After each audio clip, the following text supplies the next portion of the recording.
بسم اللہ الرحمن الرحیم، السلام علیکم ورحمۃ اللہ وبرکاتہ۔ اللہم صلی علی محمد وعلی محمد، رب اشرح لی صدری ویسر لی امری واحلل عقدۃ من لسانی یفقہوا قولی، آمین۔ خواتین حضرات، آپ دیکھتے ہیں کتب آن لائن اور میں ہوں بلال کتب، اور یہ قربانی جو ہے یہ ظاہر ہے حضرت ابراہیم علیہ السلام کی سنت میں سے ہے، اور ہم تمام لوگ جو ہیں وہ عید کے پہلے دن، دوسرے دن، تیسرے دن قربانی کریں گے انشاءاللہ تعالیٰ۔ لیکن بہت سے سوالات ہوتے ہیں جو کہ نوجوانوں کے بھی اور جو قربانی کرنے والے ہوتے ہیں ان کے بھی ذہنوں میں ہوتے ہیں۔ کوشش کریں گے کہ آج ان سوالات کے جواب جو شاید بیسک ہوں لیکن میرے خیال میں بڑے بنیادی ہوتے ہیں، ان کے اوپر میں لفظ سخت نہیں استعمال کرنا چاہتا لیکن عمل کرنا چاہیے، کیونکہ آپ کو ایک حاجی جیسا اللہ بنانا چاہتا ہے۔ وہ کیوں بنانا چاہتا ہے یہ ہمارے علماء کرام بتائیں گے۔ علامہ ظہیر الحسن بھائی السلام علیکم۔ وعلیکم السلام ورحمۃ اللہ وبرکاتہ۔ ماست انتہائی محترم علامہ شام راہی ظہیر السلام علیکم، خیریت سے؟ اور جناب انتہائی محترم مفتی غلام یاسین السلام علیکم، خیریت سے؟ اور ہمارے ساتھ کراچی میں ہوں گے مفتی محمد ثاقب انشاءاللہ تعالیٰ، ان سے بھی بات کریں گے۔ حضرت آپ سے بات یاسین بھائی اگر میں شروع کر لوں، قربانی جو ہے وہ حج پہ ہے، حاجی جو جاتا ہے وہ وہاں پہ قربانی کرتا ہے، یہی روایت ہے اور یہیں سے حضرت ابراہیم کی روایت ہے۔ تو یہ قربانی صرف حاجی نے کرنی ہے، تو پھر جو عام امت ہے جب یہ قربانی کرتی ہے تو یہ کس نسبت سے روایت کہاں سے لیتی ہے کہ اس نے بھی قربانی کرنی ہے؟ بسم اللہ الرحمن الرحیم۔ بلال بھائی بہت بہت شکریہ۔ قربانی در حقیقت عبادت ہے، اللہ کے پیارے رسول کی سنت مبارکہ ہے، سیدنا ابراہیم علیہ السلام کی سنت مبارکہ ہے، اور قربانی یہ عبادت ہے۔ اس کے اندر جانور کو ذبح کرنا یہ واجب ہے؟ جی یہ سنت مبارکہ ہے، نہیں فرض نہیں ہے، واجب ہے، فرض ہے، فرض نہیں ہے، یہ واجب ہے، واجب ہے، اور واجب بھی صاحب استطاعت پر جو اس کی طاقت رکھتا ہو اس کے اوپر قربانی کے 3 دنوں کے اندر اس کے پاس اتنا مال ہو جو اس کی بنیادی ضروریات سے زائد ہو، تو ایسے آدمی پر قربانی کرنا لازم ہے، فرض نہیں ہے، واجب ہے، سنت موقدہ ہے۔ اور قربانی جو ہے در حقیقت دیکھا جائے، اور بڑی خوبصورت بات ہے، اللہ تبارک و تعالیٰ نے اس عظمت والے مہینے کے اندر رکھی ہے، یعنی رمضان کا مہینہ جو ہے اسے مہینوں کا سردار قرار دیا گیا ہے، اور ذی الحجہ کا مہینہ جو ہے اسے تمام مہینوں سے افضل اور عظمت والا مہینہ قرار دیا گیا، اور خاص طور پہ 10 دن۔ سبحان اللہ، ان 10 دنوں کی عظمت کا کیا کہنا ہے کہ جس میں اللہ کے پیارے رسول صلی اللہ علیہ وآلہ وسلم کا فرمانا ہے ان 10 دنوں میں اللہ تعالیٰ کے ہاں کوئی عمل پسندیدہ نہیں ہے، یعنی یہ والے 10 دن جو ہیں وہ اللہ کے ہاں انتہائی محبوب ہیں، کہ جو کام ان 10 دنوں کے اندر کیا جائے گا وہ کام اللہ تعالیٰ کے ہاں محبوب بھی ہوگا اور پسندیدہ عمل بھی ہوگا انشاءاللہ تعالیٰ۔ حافظ جی یہ فرمائیے کہ قربانی کتنے دن کر سکتے ہیں اور اس کی روایت کیا ہے؟ بسم اللہ الرحمن الرحیم۔ بنیادی طور پہ آپ نے تو پہلا ہی سوال مجھ سے اختلافی پوچھ لیا ہے، لیکن ہماری نظر میں قربانی 4 دن ہے۔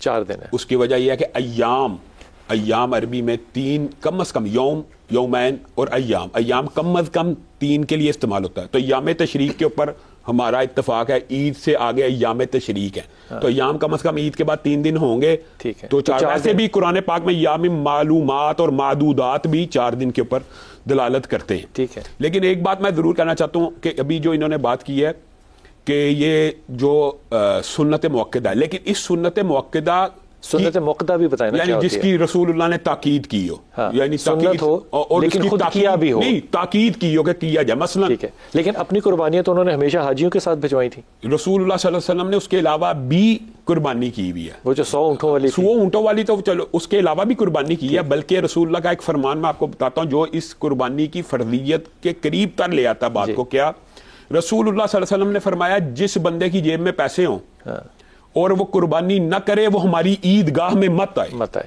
اس کا مطلب ہے یہ فرضیت کے قریب ہے، اور اللہ تعالیٰ نے قرآن میں فَصَلِّ لِرَبِّكَ وَانْحَرْ یعنی نماز کے ساتھ اس کو ذکر کیا۔ پھر اللہ تعالیٰ نے کہا کہ یہ شاعر اللہ میں سے ہے، اور ان کی گردنوں کے اوپر چھری پھیرتے ہوئے اللہ کی تکبیرات کو بلند کرو۔ تو قربانی بنیادی طور پہ اس کا نصاب زکوٰۃ والا نہیں، پہلی بات۔ یہ جیب میں اگر 20-25-30 ہزار روپے ایکسٹرا پڑا ہے تو اس بندے کو قربانی کرنی چاہیے، ورنہ وہ عیدگاہ کے قریب بھی ادھار لے کے کر سکتا ہے، ادھار لے کے ہر نیکی کا کام ادھار ہو سکتا ہے۔ لیکن ہمارے معاشرے میں یہ بھی، بلال بھائی آپ نے اب بات کر دی ہے، یہ بھی ہمارے معاشرے میں جو نیکیوں کا کمپیریزن ہے نا وہ بھی بہت عام ہو گیا۔ لیکن اگر وہ ادھار لے رہا ہے تو صاحب استطاعت تو نہیں ہے نا؟ نہیں، ادھار لے کے ادھار سے مراد یہ ہوتی ہے کہ میں قرض ادا کر سکتا ہوں تو میرے میں استطاعت ہے نا. تو اس سے پہلے بیچارہ مری جائے میں یہ کہہ رہا ہوں جائز ہے کہ نہیں, قرض لے کے قربانی جائز ہے, ٹھیک ہے, لیکن اس کے اوپر فرض نہیں ہے کہ جس کی جیب میں پیسہ نہیں ہے اس کے اوپر فرض نہیں ہے.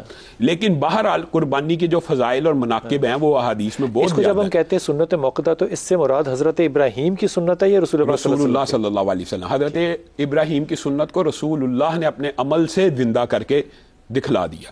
بنیادی طور پہ بات یہ ہے کہ موقدہ تاکید سے ہے کہ جس کی تاکید بھی رسول اللہ فرض نہ ہو لیکن تاکید ہو سنت. لیکن ایک جو قربانی کے بعد مسائل ہیں نا وہ ہمیں پتہ ہونا چاہیے. اگر بندہ عید کی نماز پڑھنے سے پہلے قربانی کر نہیں ہوگی, ہاں وہ اس کی حدیث ابو بردہ والی مشہور ہے کہ ابو بردہ نے اپنے علاقے کے غربا کو دیکھا اور کہا سب سے پہلے گوشت میری بکری کا ان کے گھر میں جانا چاہیے.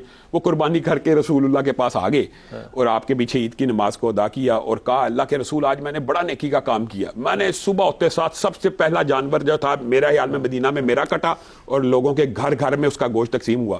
تو رسول اللہ صلی اللہ علیہ وسلم نے کہا ابو بردہ آپ نے قربانی نہیں کی, آپ کا وہ گوشت صدقے کا گوشت ہے. اگر آپ قربانی کرنا چاہتے ہیں تو آپ نے ہمارے ساتھ عید کی نماز پڑھی اس کے بعد کریں. اب یہاں پہ ایک فلسفہ عید کی نماز جو ہے یہ فجر کے فوراً بعد پڑھی جا سکتی ہے نہیں, جو اشراق کے ساتھ دیکھیں جو ممانعت کے ٹائم ہے وہ تو اتفاقی جماعی امت کے مسائل ہیں کہ زوال کے اوپر نماز نہیں ہوتی تو اشراق سے پہلے نماز نہیں. اشراق کا وقت جیسے ہی شروع ہوگا آپ عید کی نماز پڑھ سکتے ہیں. یعنی آج کل آپ حساب لگا لیں 5:30 پہ اگر کوئی عید کی نماز کرائے تو کوئی حرج کی بات نہیں. ڈاکٹر اسرار صاحب کرایا کرتے تھے, میں خود 5:45 پہ ہاں 5:45 ہمارے یہاں ہوتی ہے. لیکن یہ بھی ٹرینڈ ہونا چاہیے, عید کی نمازوں کو جلدی کرانا چاہیے. اشراق کا ٹائم ہو گیا ہے تو کر دی ساتھ نماز پہلے. میں واپس آتا ہوں آپ کے پاس. حضور آپ فرمائیں پہلے.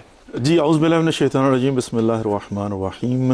سب سے پہلی بات تو یہ ہے کہ جو قربانی ہے وہ حضرت آدم علیہ الصلوۃ والسلام کے زمانے سے اس کا کانسیپٹ اور فلسفہ شروع چلتا چلا آ رہا ہے کہ اللہ رب العزت کے قرب کے لیے بالخصوص یہ جو دم اور قربانی آگ سے یا لائٹ سے اس وقت جو ہے نا ایکسیپٹنس کا یہ ہوتا تھا. حضرت موسیٰ علیہ السلام کے متعلق بھی ملتا ہے کہ بیٹوں کی قربانی کا حابیل انہی کا جو ہے نا وہ ذرا.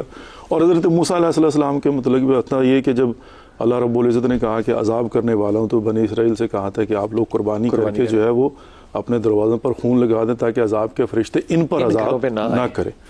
اچھا اس کے بعد بھی ظاہر ہے مستحبات اور یہ سارے معاملات موجود ہیں. اب اسپیسیفکلی آتے ہیں عید الاضحیٰ کی قربانی. اس میں ہمارے ہاں فقہ امام جعفر صادق علیہ الصلوۃ والسلام, اور ظاہر ہے فقہ امام جعفر صادق علیہ السلام کا مطلب یہ ہے کہ وہ ہے تو رسول اللہ صلی اللہ علیہ وسلم کی, لیکن یہاں سے اس کی تشریحات جو ہمیں ملی ہیں کیونکہ اصل میں ہوتا ہے میٹر آف انڈرسٹینڈنگ کہ روایت چلتی کہاں سے آ رہی ہے. ہم جو ہے نا ایک فلسفے کو لیتے ہیں اور اس کی پھر جو ہے نا امپلیمنٹیشن. ٹھیک ہے, میں یہ سمجھتا ہوں پرسنلی طور پر, میری ہمیشہ یہ خواہش بھی ہوتی ہے اور میں سب سے یہی کہتا ہوں بلکہ روش جو ہے نا یہی ہونی چاہیے کہ ہم اپنی عوام کو اور قوم کو جو اصل حکم ہے وہ بیان کرے اور اس کی امپلیمنٹیشن جو ہوتی ہے نا ان پر چھوڑ دیں. ایگزیکیوشن کہہ لیں جی, ایگزیکیوشن حکم ہے اور پھر اس کی ایگزیکیوشن ہے وہ ان پر چھوڑ دیں. کیونکہ میں یہ سمجھتا ہوں کہ بعض معاملات کے اندر حتیٰ محلہ ٹو محلہ ویری کرتا ہے. ٹھیک کہ ہو سکتا ہے کہ یہاں پر اس کی امپلیمنٹیشن ڈفرینٹ ہو, وہاں پر, اور ملک ٹو ملک تو ہے ہی ہے.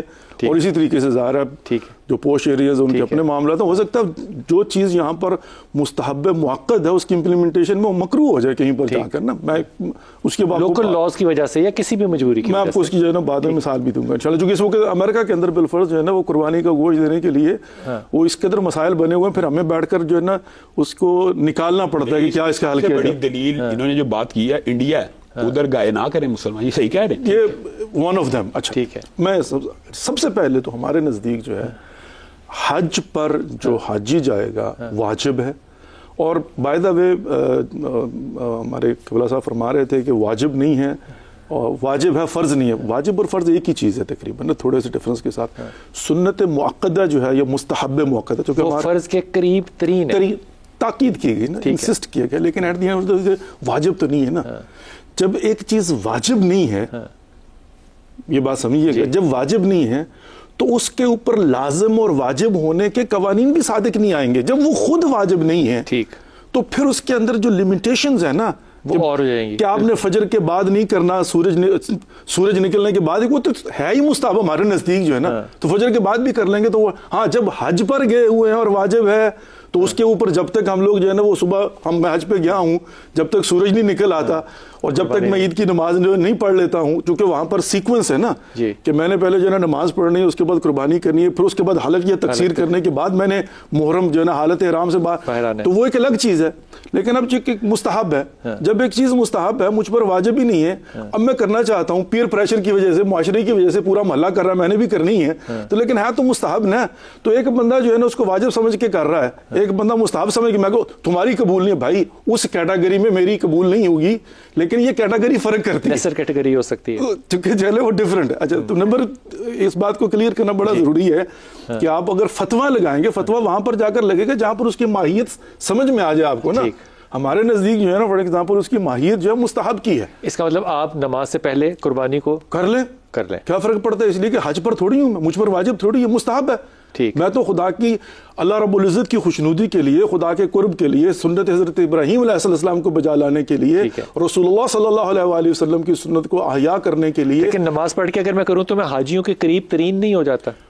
میں حاجی نہیں ہوں نا. میں حاجی نہیں ہوں تو حاجیوں کے قریب ترین کیسے ہوں گا؟ پھر تو مجھے دیوار کھڑی کر کے پتھر بھی مارنے چاہیے شیطان کو. نہیں، جس طرح کے ناخن نہیں کٹوانے، جس طرح کے بال نہیں کرانے، اس کا دیکھیں نا، اس کا ایک الگ سے ثواب ہے کہ اگر آپ جو ہے نا اول ذی الحج سے لے کر حاجی جیسا بنانا چاہ رہا ہے نا اللہ آپ کو، ویسا عکس وہ تو نہیں. میں ایک چھوٹی سی بات کروں گا بلال بھائی، اللہ رب العزت ان اللہ علی کل شیء قدیر ہے، اگر مجھے حاجی جیسا بنانا چاہتا ہے تو مجھے مستطیع کر کے حاجی کیوں نہیں بنا دیتا؟ آمین ثم آمین یا رب العالمین. ثاقب بھائی السلام علیکم. وعلیکم السلام ورحمۃ اللہ. خیریت سے ہیں آپ؟ الحمدللہ آپ ٹھیک ہیں؟ خیریت سے؟ اللہ کا شکر ہے، اللہ کا شکر ہے. کون سے جانور ہیں، پہلے تو یہ فرما دیجئے، جن کی قربانی سے اللہ کے رسول نے منع فرمایا؟ دیکھیے بسم اللہ الرحمن الرحیم، بہت بہت شکریہ آپ کا کہ آپ نے اس مبارک موضوع پر جو ہے وہ دعوت فرمائی. دراصل گائیں، بیل، بھینس، بکری، دمبا، بھیڑ، اس کی اجازت دی ہے، اور اس کے بعد جو جانور آتے ہیں وہ اس کو ممانعت میں آپ لے لیں، جو حدیث کے اندر تذکرہ کیا گیا کہ کس کی قربانی کی جائے گی. کہ وہ کون سے نقائص ہیں جانور میں جو قربانی کے لیے ٹھیک نہیں ہے، یوں کر لیجیے. اچھا عیوب کی طرف آپ بیان کر رہے ہیں، تو وہ اس میں لنگڑا نہ ہو، اندھا نہ ہو، آنکھوں سے کم نظر نہ آتا ہو اتنا کہ وہ اپنے چارے کو نہ دیکھ پاتا ہو، اس کا کان نہ کٹا ہوا ہو. احادیث کے اندر جو بیان ہوا 2-3 چیزیں، اور اس پہ پھر فقہا نے تہائی حصے تک کی جو ہے اس میں وہ دی ہے کہ اگر تہائی سے کم اگر کسی کا عضو جو ہے وہ کٹا ہوا ہے یا اس میں کوئی نقص ہے یا عیب ہے تو پھر یہ بھی دیکھا جائے گا. اس کے بھی اعتبارات ہیں، مثلا خریدنے کے وقت عیب نہیں تھا، بعد میں ہو گیا، اور بوقت قربان کرتے ہوئے جانور بلک گیا اور اس نے جو ہے کودیاں لگانا شروع کر دی، چھلانگیں لگانا شروع کر دی اور اس میں عیب پیدا ہو گیا. یہ کچھ کنڈیشنز ہیں. اب اس کے اندر جو ہے وہ فقہا نے لکھا ہے کہ کب جانور کی قربانی ہو جائے گی، کب نہیں ہوگی. مثلا اگر خریدتے وقت ہی عیب تھا اور اتنا عیب تھا کہ جس سے احادیث نے منع کیا تو پھر قربانی نہیں ہوگی. اس میں نے، مجھے صحیح کیجیے گا اگر میں نے صحیح پڑھا ہے، تو اللہ تعالیٰ کے رسول نے 4 انگلیاں اٹھا کے کہا تھا اور صحابی نے اسی طرح 4 انگلیاں اٹھا کے آگے بتایا. اس میں کانا ہے، اندھا نہیں، کانا ہے. کانے کی قربانی نہیں ہو سکتی، بیمار کی قربانی نہیں ہو سکتی، لنگڑے کی قربانی نہیں ہو سکتی، اور لاغر کی، کمزور ہو. ان کے علاوہ کوئی چیز اور نہیں ہے. تو کیا سینگ وغیرہ جو ہوتے ہیں اور اس طرح کی باقی خصی جو ہوتے ہیں، ان کے اوپر ہماری فقہ کی کیا رائے ہے؟ خصی کی تو قربانی ہو جائے گی، اور اسی کی روشنی میں فقہا نے جو ہے تفصیلات بیان کی ہیں کہ کاڑا ہو تو کس حد تک ہوگا. کاڑے ہونے کی کچھ علامتیں ہوتی ہیں، اسباب ہوتے ہیں. اسی طرح لنگڑا ہے تو لنگڑا کس حد تک ہو کہ اگر وہ اتنا لنگڑا ہے کہ وہ قربان گاہ تک چل کے جا سکتا ہے تو اس کی قربانی ہو جائے گی. لاغر ہے، اتنا لاغر ہے کہ وہ چل کے جا ہی نہیں سکتا، چل ہی نہیں پا رہا، اس میں دم ہی نہیں ہے بالکل بھی، تو پھر ظاہر بات ہے اس کی قربانی نہیں ہے. اور اتنا لاغر ہے کہ وہ چل کے جا سکتا ہے قربان گاہ تک تو اس کی قربانی ہو جائے گی. تو فقہا نے اس پر بالکل جو ہے تفصیل سے بیان کیا ہے اس کو. ٹھیک ہے حضور اقدس، آپ کی طرف آ رہا ہوں. عام طور پہ لوگ کہتے ہیں کہ یا دمبے کی، بکری کی قربانی ہو سکتی ہے، گائے کی قربانی ہو سکتی ہے، اونٹ کی قربانی ہو سکتی ہے. گائے کی، بھینس کی جو قربانی ہے، کٹا جو ہے، اس کی قربانی کیا اختلافی ہے یا یہ بھی کی جا سکتی ہے؟ یہ اختلافی ہے. یہ اور یہ کیوں اختلافی ہے؟ ہاں، وہ کہتے ہیں کہ اس کا ثبوت جو ہے وہ احادیث مبارکہ میں نہیں ہے. اللہ کے پیارے رسول صلی اللہ علیہ وآلہ وسلم نے اس کو ذکر نہیں فرمایا، تو اس لیے اس کی قربانی نہیں ہو سکتی. اچھا. جبکہ ہم لوگ یہ کہتے ہیں کہ یہ، ہم سے مراد یعنی احناف، حنفی جو ہیں، احناف کا یہ کہنا ہے کہ جو یہ بھینس ہے یہ گائے کے حکم میں ہے. جو حکم گائے کا ہے وہی حکم اس کا ہے. اگر گائے کی قربانی ہو سکتی ہے تو بھینس کی قربانی بھی ہو سکتی ہے، ہمارا یہ کہنا ہے. یہ تھوڑا سا اختلاف ان کے اندر آ جاتا ہے. ان کے نزدیک یہ ہے کہ اس کو گائے جینیٹکلی تو بھینس سے جواب ہم نے نا جن کا اختلاف ہے. اچھا آپ نے دینا، سوری مجھے نہیں پتا تھا. نہیں ہمارا بھی ہے ان کے ساتھ. اچھا یہ اختلافی مسئلہ اسی وجہ سے. یہ اختلافی مسئلہ بڑا مارکۃ الآراء اختلافی مسئلہ، لیکن میں ان کی یہ بات مکمل کریں، میں بات کرتا ہوں. جی میں نے یہی بات کرنی تھی کہ حدیث مبارکہ کے اندر ان کا یہ کہنا ہے کہ کیا بھینس کو کہتے ہیں جاموس. وہ کہتے ہیں کہ حدیث مبارکہ کے اندر اس کا ذکر نہیں ہے، تو اس لیے یہ جو بھینس ہے اس کی قربانی یہ اس علاقے کی جگہ چیز نہیں ہے نا. لیکن ہمارا یہ کہنا ہے کہ یہ گائے کے حکم میں ہے، جو حکم گائے کا ہے وہی حکم جو ہے وہ بھینس کا ہے. اس کا دودھ حلال ہے، اس کا دودھ بھی حلال ہے، تو یہ اس حکم میں آ جائے گی. جس طرح اس کی قربانی کرنا جائز ہے، اسی طرح بھینس کی قربانی کرنا بھی جائز. بسم اللہ الرحمن الرحیم. بلال بھائی، بنیادی طور پہ جو اللہ رب العزت نے 4 جوڑوں کا ذکر کیا، من البقر اثنین ومن الغنم اثنین ومن الذان اثنین ومن الماعز اثنین، ٹھیک ہے نا، اور وہ من الابل اثنین کا ترجمہ بھی کر دیں. یعنی اونٹ کا نر مادہ، گائے کا نر مادہ، بیڑ بکری کا نر مادہ، اور دمبا رسول اللہ کی حدیث کی وجہ سے ہے. پہلی بات ٹھیک ہے. اور دوسری بات، یہ جو اختلاف ہے نا بلال بھائی، اس کو سمجھنے کی بڑی ضرورت ہے. اور یہ میں ان کو یہ ایک بات خوشخبری بھی سناتا ہوں کہ یہ صرف فقہ حنفی اور اہل حدیث کا اختلاف نہیں ہے، اہل حدیث کے بعد علماء بھی بھینس کی قربانی کے قائل ہیں. یہ جو کہتے ہیں نا کہ یہ گائے کی جنس ہے، تو بنیادی طور کے اوپر سائنٹیفکلی بھی وہ گائے کی جنس نہیں ہے. وہ بفلو ایک الگ کنبا قبیلہ، حتیٰ کہ ان کا کراس بھی نہیں ہو سکتا. جو فیملی سپیشیز الگ ہوں، فیملی سیم ہو، ان کا بھی کراس ہو جاتا ہے. گھوڑے گدھے کا کراس ہو جاتا ہے، زیبرے کا ہو جاتا ہے، لیکن گائے اور بھینس کا آپس میں کراس ہی نہیں ہوتا. اس کی حمل کی مدت 11 ماہ، اس کی حمل کی مدت 9 ماہ. وہ کیچڑ پسند جانور ہے، وہ صفائی پسند، وہ ایک خاص الگ نو کی ہے. تو یہاں سے یہ ثابت ہوتا ہے کہ جو اللہ اور اس کے رسول نے 4 کنبے بتا دیے، انہی میں رہنا چاہیے. احتیاط تو اس میں ہے نا کہ انہی میں رہیں. اگر وہ اویلیبل نہ ہوں تو پھر اس سے ملتا جلتا کر لیا جائے. مثال دے رہے ہیں، انہوں نے کہا کہ ان کی نو میں سے ہے، ان کی جنس میں سے ہے. اب میں ان سے ایک سوال پوچھتا ہوں کہ جو زیبرا ہے اس کو ہمارے وحشی کہتے ہیں عربی میں، گدھا، اور زیبرا حلال ہے، اور جبکہ گھریلو گدھا حرام ہے. تو کیا نام سے حلال حرام ایک جیسا نہیں ہوتا؟ بھینس 100% حلال جانور ہے، اس کے اوپر تو کوئی اعتراض نہیں. لیکن کیا ہر حلال جانور کی قربانی ہے؟ مثلا ایک اس سے ملتا جلتا سوال ہے، کیا ہرن کی قربانی ہے؟ کیا 12 سنگے کی ہے؟ وہ تو بکری سے بہت زیادہ ملتے ہیں، بھینس سے زیادہ مشابہت ہے ان کی بکری کے ساتھ. ہاں فیملی نہیں ہے. فیملی کا ایک ہونا بڑا ضروری ہے، جنس ایک ہونا بڑا ضروری ہے. حالانکہ ہرن کا گوشت بڑا مزیدار ہے، جیسے کٹے کا گوشت. ہاں لیکن ہرن حلال ہے، لیکن ہر حلال جانور کا قربان ہو سکتا ہے. قربانی کے لیے رسول اللہ نے شرط ان 4 جوڑوں کی رکھی ہے. ٹھیک ہے. تو ان کا جو دلیل ہے وہ سارا آنکھوں پہ. جو بندہ یہ سمجھتا ہے کہ بھینس گائے کی جنس ہی ہے وہ کر لے، تو اس کو ہم ظاہر الزام نہیں دے سکتے، اس نے تو گائے سمجھ کے کیا. لیکن گائے بھینس کو کوئی بندہ گائے نہیں کہتا، بھینس ایک الگ جنس ہے. ویسے اختلاف اس میں ڈالنا نہیں چاہیے، جو اللہ تعالیٰ کے رسول نے کہہ دیا اور وہ مستند ہے تو پھر اسی پہ. ہاں پتا کیا، یہ بھی بات بتاتا ہوں. ہوتا کیا ہے کہ یہاں ہمارے معاشرے میں ہو سکتا کسی دور میں ایسا رہا ہو کہ گائے اویلیبل نہ ہو تو لوگ بھینس کر دیتے ہیں. شاید یہ وجہ گاؤں میں کرتے ہیں. ہاں گاؤں میں کرتے تھے، پٹھان کرتے ہیں، کے پی کے میں بہت زیادہ کٹا ذبح کرنے کا رواج ہے. تو بنیادی طور پہ جس کا شرع صدر ہے وہ مطمئن ہے کہ یار یہ گائے کی جنس میں سے ہے. اور گائے کی جنس کی جو سب سے بڑی دلیل ہے وہ یہ کہتے ہیں کہ بھینس کو زکوٰۃ کے نصاب میں گائے کے اوپر قیاس کیا گیا. اس کے اندر احتیاط ہے کہ بھینس کی بھی وہی زکوٰۃ نکالنی چاہیے جو گائے کی ہے. اور اس میں احتیاط یہ ہے کہ گائے قربان کرنی چاہیے بھینس کی بجائے. ثاقب بھائی آپ کی طرف متوجہ ہو رہا ہوں. اگر میں گائے لے کر آیا یا میں بکری لے کر آیا اور مجھے نہیں پتا تھا کہ وہ بکری جو ہے اس کے پیٹ میں بچہ ہے یا گائے جو ہے وہ اس کے پیٹ میں بچہ ہے، تو اب کیا وہ قربانی ہوگی یا نہیں ہوگی، یا اگر ہوگی تو کن شرائط پر ہوگی؟ جی میں اس کا جواب عرض کرتا ہوں. پہلے میں عرض کر دوں کہ وہ جو ابھی بحث ہو رہی تھی کہ وہ اس کی جنس سے ہے، تو وہ ہم یہ نہیں کہتے کہ وہ اس کی جنس سے ہے، بلکہ ہم یہ کہتے ہیں کہ اس میں داخل ہے. اور داخل ہونا اور چیز ہے، جنس کا ہونا اور چیز ہے. اور یہ جو آپ نے سوال کیا تو اس میں یہ ہے کہ بالکل قربانی ہوگی. اگر بچہ زندہ نکل آئے تو اس بچے کو بھی ذبح کیا جائے گا اور اس کا بھی گوشت کھایا جا سکتا ہے. اور اگر بچہ مردہ نکلا تو اسے پھینک دیا جائے گا اور اس کی ماں کی جو ہے وہ قربانی ہو جائے گی، چاہے وہ بکری ہو، چاہے وہ گائے ہو، چاہے وہ بھینس ہو، چاہے وہ جو ہے 1 سال سے کم کی قربانی تو ہوتی نہیں ہے نا، تو وہ پھر بچے کی قربانی کیسے ہو جائے گی؟ نہیں وہ تو دیکھیں کہ وہ تو زندہ نکلا ہے آپ، تو وہ اس کو قربانی میں شامل کر رہے ہیں اسی طرح. ورنہ در حقیقت قربانی کی نیت اس کی نہیں تھی بلکہ اس کی ماں کی تھی، اور اس کی ماں ہی کی قربانی ہو رہی ہے. حکم یہی ہے کہ جب بچہ نکلے گا تو ظاہر بات ہے وہ بھی، کیونکہ اللہ کی راہ میں پورے جانور کو کرنا ہے تو وہ اس کا جز مانا جائے گا, اس کا حصہ مانا جائے گا, اور اس کو بھی کاٹ دیا جائے گا, وہ اسی کا جز مان کر کیا جائے گا. یہ نہیں کہ یہ علیحدہ سے اس کے لیے کوئی نہ کریں, فرض کیجئے نہ کریں اور وہ کسی کو دے دیں خیرات کے طور پہ, صدقے کے طور پہ, تو قربانی نہیں ہوگی؟ نہیں, حکم یہ نہیں ہے, حکم یہی ہے کہ کاٹ دیا جائے اسے.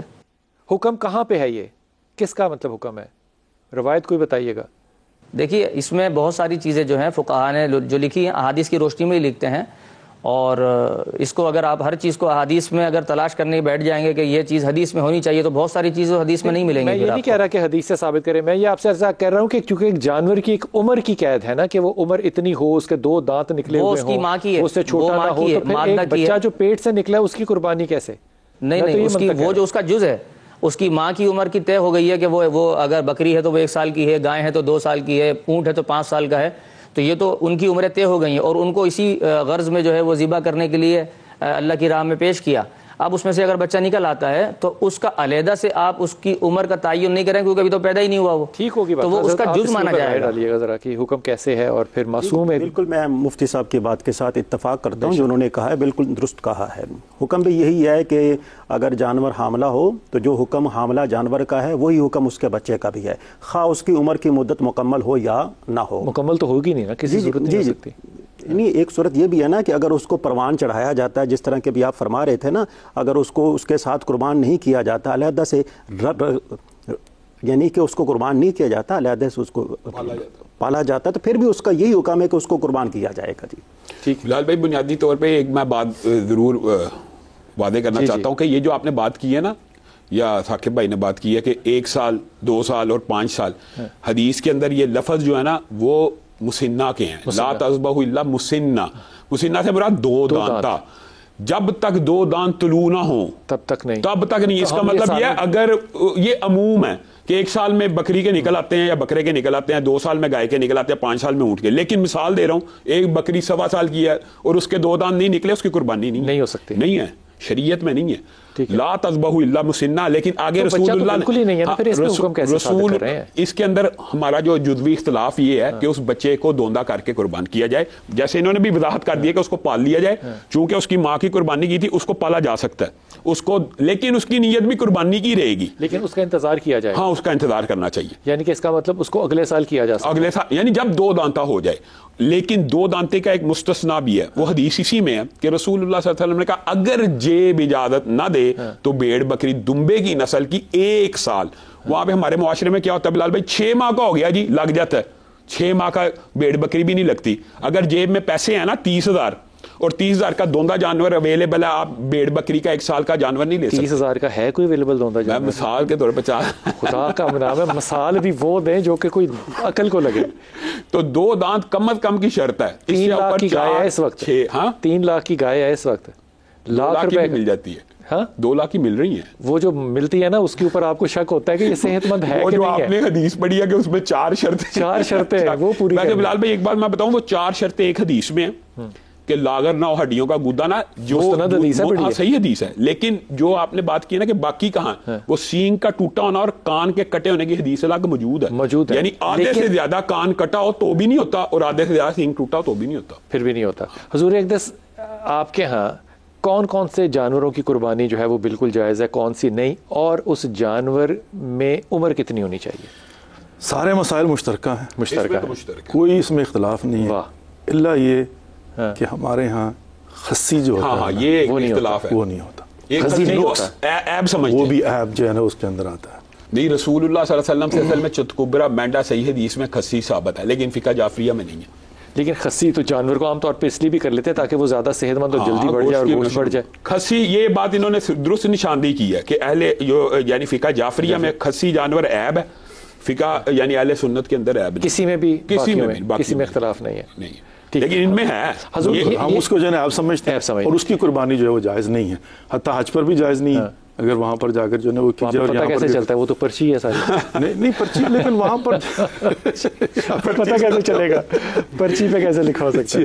خیر وہ پھر استثناءات کے اندر جو ہے نا وہ آ جاتا ہے کہ وہاں پر مجبور ہو گئے نا, کیا کر سکتے ہیں وہاں پر. ٹھیک ہے ثاقب بھائی, آپ کی طرف آ رہا ہوں. ثاقب بھائی, اللہ کے رسول کے میں نے روایت ایک پڑھی جس میں کہ ایک وقت آیا جس میں کہ قافلہ آیا, باہر سے قافلہ کہنا چاہیے یا ایک وفد آیا, تو اس کی وجہ سے وہ جو معاملہ تھا کھانے پینے کا وہ ذرا محتاط ہو گیا اور وہ ذرا کمزور پڑ گیا. تو آپ نے لوگوں کو کہا کہ اپنا جو سامان ہے اس کو 3 دن سے زیادہ مت رکھو, تو وہ لوگوں کو بانٹو تاکہ لوگوں کے اندر گوشت جائے.